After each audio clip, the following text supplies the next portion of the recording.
नमस्कार मित्रांनो, विज्ञान कट्टावर तुमचे सर्वांचे स्वागत. आपण सर्वांनी टर्मिनेटर किंवा आय रोबोटसारखे चित्रपट पाहिले आहेत. त्यात दाखवलेले रोबोट्स माणसासारखे वागायचे, विचार करायचे. तेव्हा आपल्याला वाटायचं की हे सगळं काल्पनिक आहे, कदाचित 100 वर्षानंतर होईल.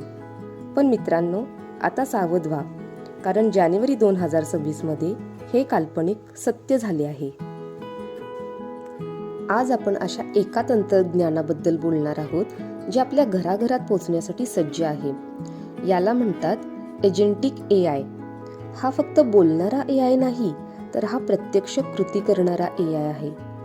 आज विज्ञानाच्या या नव्या कट्ट्यावर आपण उलगडूया अशा भविष्याचे रहस्य, जिथे यंत्रांना स्वतःचा मेंदू आणि शरीर दोन्ही मिळालं आहे.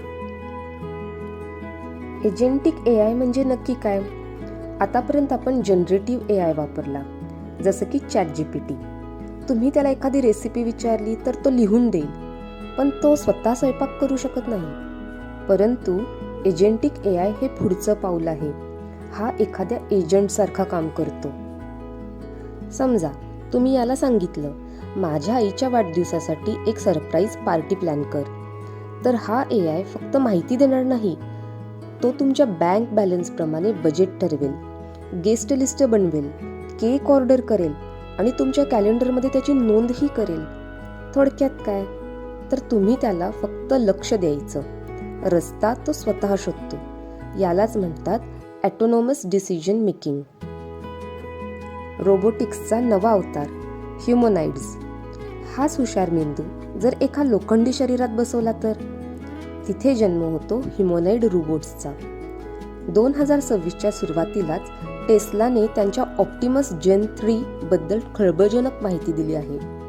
हे रोबोट्स आता केवळ प्रयोगशाळेत नाहीत, तर ते टेस्लाच्या कार फॅक्टरीमध्ये प्रत्यक्ष काम करत आहेत.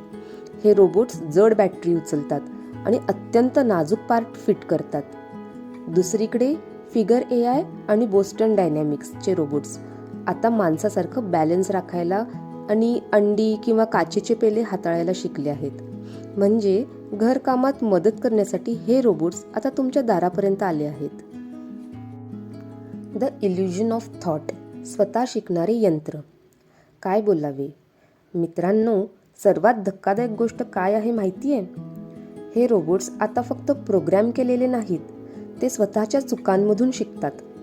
समजा एका रोबोटला कॉफी बनवायला सांगितली आणि त्याच्याकडून कप फुटला, तर तो सॉरी म्हणत नाही, तर तो क्षणार्धात विश्लेषण करतो की माझा हात किती जोरात हल्ला, आणि पुढच्या वेळी तो आपली हालचाल स्वतःहून दुरुस्त करतो. याला म्हणतात सेल्फ करेक्शन. म्हणजे आता रोबोट्सना शिकवण्यासाठी इंजिनियर्सची गरज उरलेली नाही, ते एकमेकांकडे पाहून किंवा इंटरनेटवरून स्वतःला अपडेट करत आहेत. हे ऐकून अंगावर काटा येतो ना? सामूहिक बुद्धिमत्ता म्हणजेच कलेक्टिव्ह कॉन्शियसनेस. एजेंटिक AI कडे अशी एक ताकद आहे जी माणसाकडे नाही, ती म्हणजे कलेक्टिव्ह कॉन्शियसनेस. समजा जगात 1000 रोबोट्स आहेत. जर अमेरिकेतील एका रोबोटने नवीन प्रकारचं लॉक उघडायला शिकलं, तर त्याच सेकंदाला जगातील उरलेल्या 999 रोबोट्सना ते तंत्र आपोआप कळतं. माणसाला एखादी गोष्ट शिकायला वर्ष लागतात, पण AI साठी हा फक्त एका सॉफ्टवेअर अपडेटचा खेळ आहे. द अनकॅनी व्हॅली म्हणजेच भीती की आकर्षण. विज्ञानात एक संज्ञा आहे, अनकॅनी व्हॅली. जेव्हा एखादा रोबोट हुबेहूब माणसासारखा दिसायला लागतो, तेव्हा आपल्याला त्याची भीती वाटू लागते. नुकत्याच झालेल्या प्रदर्शनात असे रोबोट्स दिसले ज्यांची त्वचा सिलिकॉनची आहे आणि जे माणसासारखे डोळे मिचकावतात. जर तुमच्या शेजारी बसलेली व्यक्ती माणूस आहे की रोबोट आहे हेच तुम्हाला कळेनासे झाले, तर हा प्रश्न आता केवळ सायन्स फिक्शन राहिलेला नाही. Deadly combination. AI आणि युद्धभूमी. विषय फक्त घरकामाचा नाही आहे. एजेंटिक AIचा वापर आता स्वयंचलित शस्त्रांमध्ये होऊ लागला आहे. असे ड्रोन्स जे स्वतः ठरवतात की कोणावर हल्ला करायचा. मानवी हस्तक्षेपाशिवाय निर्णय घेणारी ही यंत्र जर चुकीच्या हातात पडली तर? म्हणूनच एलॉन मस्क सारखे दिग्गज धोक्याची घंटा वाजवत आहेत. आपण असा जिन्न बाहेर काढला आहे जो आता आपल्याच नियंत्रणाबाहेर जाणार आहे. मित्रांनो, तुम्ही कधी स्लॉटर बॉट्स बद्दल ऐकलंय का? हे तळहाताच्या आकाराचे छोटे ड्रोन्स असतात. यात चेहरा ओळखण्याचं तंत्र असतं आणि थोडंसं स्फोटक असतं. कल्पना करा, हजारो असे ड्रोन्स आकाशातून सोडले आणि त्यांनी फक्त एका विशिष्ट समुदायाचा किंवा कपड्यांचा रंग पाहून लोकांना टार्गेट केलं तर तिथे कोणत्याही सैनिकाची गरज उरणार नाही. फक्त एक सॉफ्टवेअर कोड पूर्ण शहराचा नाश करू शकेल. फ्लॅश वारचा धोका. शेअर मार्केटमध्ये जसा फ्लॅश क्रॅश होतो, म्हणजे काही सेकंदात मार्केट पडतं, तसंच आता फ्लॅश वॉरचा धोका निर्माण झाला आहे.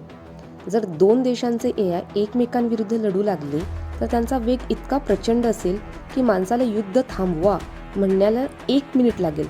तोपर्यंत या यंत्रांनी अर्ध्या जगाचा विनाश केलेला असेल. कारण यंत्रांना विचार करायला वेळ लागत नाही, ते फक्त डेटावर रिॲक्ट करतात. कोणाची जबाबदारी? सर्वात मोठा प्रश्न हा आहे की जर एखाद्या AI रोबोटने युद्धात चुकून निष्पाप नागरिकांवर हल्ला केला तर शिक्षा कुणाला द्यायची? त्या रोबोटला, त्या बनवणाऱ्या कंपनीला, की त्या वापरणाऱ्या देशाला? विज्ञानाच्या भाषेत याला अकाउंटेबिलिटी गॅप म्हणतात. म्हणजेच गुन्हेगार समोर असूनही त्याला शिक्षा देणारा कायदा अजून जगात कुठेच तयार झालेला नाही. विज्ञानातील सर्वात भयानक भीती ही नाही आहे की रोबोट्सना राग येईल, तर भीती ही आहे की त्यांच्याकडे दया नसेल. विचार करा, एका रोबोटला फक्त टार्गेट नष्ट करा हा आदेश दिला तर तो समोर लहान मुलं आहे की वृद्ध हे पाहणार नाही. तो फक्त त्याच्या प्रोग्रॅमिंगचा विचार करेल. आज रशिया, युक्रेन किंवा इस्रायलच्या युद्धात अशा ऑटोनॉमस शस्त्रांचा वापर सुरू झाला आहे. ही धोक्याची घंटा नाही तर काय आहे? मित्रांनो, विज्ञान हे दुधारी शस्त्र आहे. एकीकडे एजंटिक AI आपली प्रगती वेगवान करणार आहे, तर दुसरीकडे ते आपल्या अस्तित्वाचे नवे प्रश्न उभे करणार आहेत. जर रोबोट सर्व काम करू लागले तर माणसाचे काय होईल? तुम्हाला काय वाटतं? हे ह्युमनॉइड रोबोट्स आणि एजंटिक AI भविष्यात आपले सर्वात विश्वासू मित्र बनतील की आपल्यासाठी एक आव्हान ठरतील? जर तुमच्याकडे स्वतःचा असा एक रोबोट असता तर तुम्ही त्याला सर्वात आधी कोणतं काम दिलं असतं? तुमच्या रंजक प्रतिक्रिया कमेंट्समध्ये नक्की कळवा. जर तुम्हालाही विज्ञानाची ही गुपितं उलगडायला आवडत असतील आणि तंत्रज्ञानातील भविष्याचा वेध घ्यायचा असेल तर आजच आमच्या या वैज्ञानिक कुटुंबात सामील व्हा. सबस्क्राईब करा विज्ञान कट्टाला आणि विज्ञानाचा हा थरारक प्रवास माझ्यासोबत सुरू करा. कारण इथे विज्ञान फक्त शिकवलं जात नाही तर ते अनुभवलं जातं.